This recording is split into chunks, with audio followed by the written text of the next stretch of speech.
మరి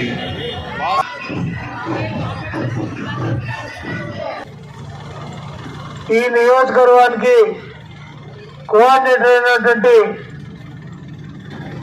డిసిసిపి మాణిక్యం గారు, ముఖ్యం గారు, ఈ గ్రామ ఆత్మీయ పార్టీ కుటుంబ సభ్యులు, నాతో పాటు ఈ కార్యక్రమం మరి రోడ్డు పైన వంట వార్పు కార్యక్రమాలు పెట్టుకున్నాం. తెలంగాణ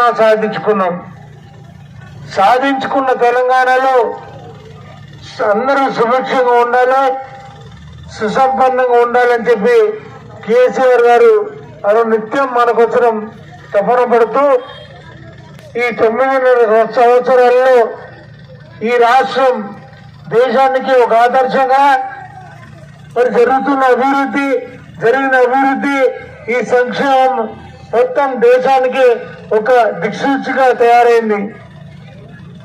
దేశంలో ఉన్న అన్ని రాష్ట్రాలు ఈరోజు తెలంగాణలో ఏం జరుగుతున్నది, మరి జరుగుతున్న దానికి వాళ్ళు ఇది మాకు కావాలని చెప్పని కోరుతా ఉన్నారు. అంటే మన తెలంగాణ రాష్ట్రం ఆచరిస్తే దేశం మొత్తం అనుకరించే పరిస్థితిలో ఉంది. ఈరోజు అంత అద్భుతంగా అభివృద్ధి సంక్షేమం జరుగుతోంది. మరి మన దగ్గర శాంతి భద్రత కూడా ఎటువంటి కొత్త లేదు. అందుకే దేశం ప్రపంచం మొత్తంలో చాలా మంది నిధులు ఈ రాష్ట్రంలో పెట్టి ఇక్కడ కంపెనీలు పెట్టి ఇక్కడ వాళ్ళకు ఉద్యోగాలు కల్పిస్తున్నటువంటి పరిస్థితి మనకు తెలుసు. మరి ఇంత బాగా జరుగుతున్న ఈ రాష్ట్రంలో మన ముఖ్యమంత్రి మరి కేసీఆర్ గారు మాకు కావాలి, మా రాష్ట్రంలో కావాలని చెప్పి దేశంలో కోరుకున్నటువంటి తరుణంలో మరి మనకు ఎన్నికలు వచ్చినాయి.